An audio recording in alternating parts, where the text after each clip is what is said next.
જિલ્લા પંચાયતના આપણા ઉમેદવાર ભાઈ પરબતભાઈ, તાલુકામાં ભાઈ વિરમભાઈ, સરપંચશ્રીઓ, આગેવાનો, ધોકાવાડામાં આવીએ એટલે એમ થાય જાગૃત ગામ, એજ્યુકેશનની તમારી વ્યવસ્થાઓ, ભણતરની વ્યવસ્થાઓ, ગામના શિક્ષકો, હું 5-1 વાર આપણા સ્કૂલની મુલાકાત લીધી. આનંદ થાય કે મારો આહિર સમાજ, મારા પરિવારો આટલા જાગૃત શિક્ષકો સાથે આ ગામનો નવી શરૂઆત દેખાય છે. એનો આનંદ કાયમ માટે મને અહીં આવવાનો થાય છે. ચૂંટણી લડતો હોય, ધોકાવાળાની વાત આવે એટલે ચિંતા ના હોય. સૌથી વધારે મત તમે કાઢ્યા હોય, 800, 1000, 1200 મતની લીડ આપો, રઘુ મેરા ધારાસભ્ય બને તે તમારા આશીર્વાદ છે અને જાહેરમાં તમારું ઋણ સ્વીકારું છું. ભાગવત ગીતાનું આયોજન કર્યું ત્યારે મેં કીધું હતું કે પરિવારમાં આપણા વડવાઓએ મૂકેલી પુણ્ય એના લીધે આ કથાઓ થતી હોય. હજુ ગામમાં જેને કરવી હોય કરજો, અમે આવશું તમે જ્યારે બોલાવતા. આપણે તો કૃષ્ણના વંશજો છીએ. આપણને રાજનીતિ કોઈ શીખવાડી ના શકે ધર્મના નામે કે અંધશ્રદ્ધાના નામે. જગતનો પિતા, જગત ગુરુ કૃષ્ણના દીકરાઓ છે, એના વંશજો છે, એનો પરિવાર છે. હવે વિચાર કરજો, તાલુકા જિલ્લા પંચાયતની આ ચૂંટણીઓ નવી વાત લઈને આવી છે. તમે ધારાસભ્ય બનાવ્યા, 2-2.5 વર્ષ મળ્યા, એના 1 વર્ષ કોરોના, 6 વર્ષ કોરોના રહ્યો.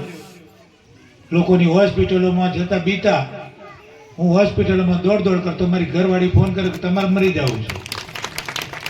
મેં હવે હાચા વાળો મારો દ્વારકાધીશ છે. 2 વાર કોરોના થયો પણ આપણને કોરોના મેળ ન પડ્યો અને તમારા આશીર્વાદથી બચી ગયા. તાલુકા જિલ્લા પંચાયત એટલે આપણા માટે પ્રાથમિક જરૂરિયાત. ગામના રોડ, રસ્તા, આપણી સ્કૂલો, આપણી આરોગ્યની સુવિધાઓ, દીકરાને ભણવાની, દીકરીઓને ભણાવવાની વ્યવસ્થાઓ, તમારી બધી જરૂરિયાતો, પીવાનું પાણી, સિંચાઈનું પાણી, ખેડૂતોના પ્રશ્નો, એને વાચા આપવાની આ ચૂંટણી છે.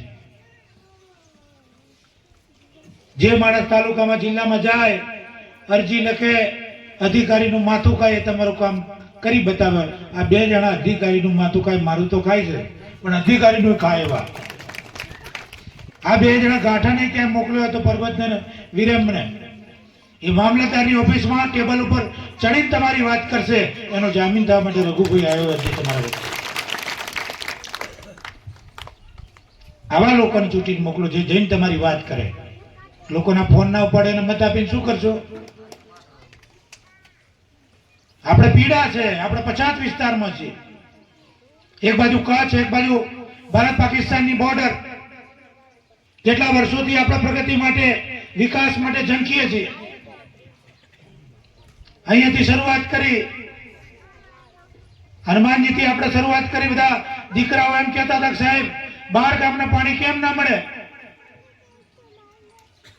અને વરેકણના આશીર્વાદથી આપણે વિધાનસભામાં પણ તાકાત કરીને, બિલ લાવીને, ગમે તે કરીને તમારું કામ પૂરું કર્યું. ગુજરાતના મુખ્યમંત્રી આવીને ઉદઘાટન કરે અને આ સુધી ચાલુ ના થાય. 162 કરોડના 126 કરોડ કરી નાખ્યા. કેમ કે આપણા ગામ ઊંચાડા છે, પાણીના નર્મદાની લાઈન આપણાથી નીચે છે. તો મેં કીધું લિફ્ટ કરીને પાણી ઉપાડીને તમારે અહીંયા આપો તો જ અમારા ઢાળમાં, અમારા ગામડાઓના ખેતરો સુધી પાણી પહોંચે. આ ટેકનિકલ પ્રશ્ન છે. આ જેને સમજણ પડતી હોય ને જ પડે. ત્યારે આપણે વ્યવસ્થા માટે એમને નક્કી કર્યું, સ્કીમ મંજૂર થઈ ગઈ, બધું થઈ ગયું. મુખ્યમંત્રી ઉદઘાટન કરી જાય તો એ ચાલુ ના થાય. તમારા માટે તકલીફ શું છે? અમે આ દેશના નાગરિક નહીં? અમારો વિકાસ થાય, અમારા ખેતરો હરિયાળા થાય, અમારા બાળ બચ્ચા, અમારો પરિવાર સુખી થાય, તમને પસંદ નથી?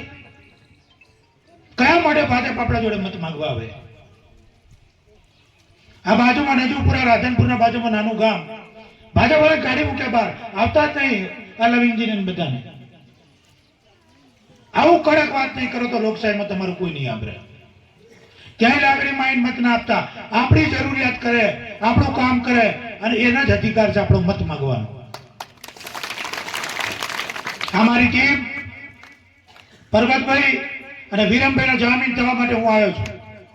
અડધી રાતે તમારું કોઈ પણ કામ હશે, તાલુકાનું, જિલ્લાનું, રાજ્યનું અને કેન્દ્રનું, જ્યાં કહેશો ત્યાં તમારા વચ્ચે આવીને ઉભા રહીશું. અને એવું નહીં 25 જણાને ભેગા લઈને જઈશું, કચેરીમાં જઈશું, તમારી વાત કરીશું. આ શક્તિ સાથે મેં તમારા જોડે મત માંગવા આવ્યા છું. મને ખબર છે ધોકાવાળા મને નિરાશ નહીં કરે. મારો પગ તો જ ઉપડે કે જ્યાં જેનું વાત કરી છે ભૂમિ ના સજ્જનો સન્નારીઓ મારી વાત માનશે અને બધી વાતમાંથી બહાર નીકળીને આ બધાને જીતાડજો. એ આશીર્વાદ લેવા મેં આવ્યા છે. તમારો આશીર્વાદ આપજો. આગળ મિટિંગો ખૂબ ચાલુ છે, મારો રૂટ ચાલુ છે. કાલ રાતે એમ કીધું ધોકાવાળા, એટલે મેં બધા રૂટ પછી પહેલા મારું ધોકાવાળા,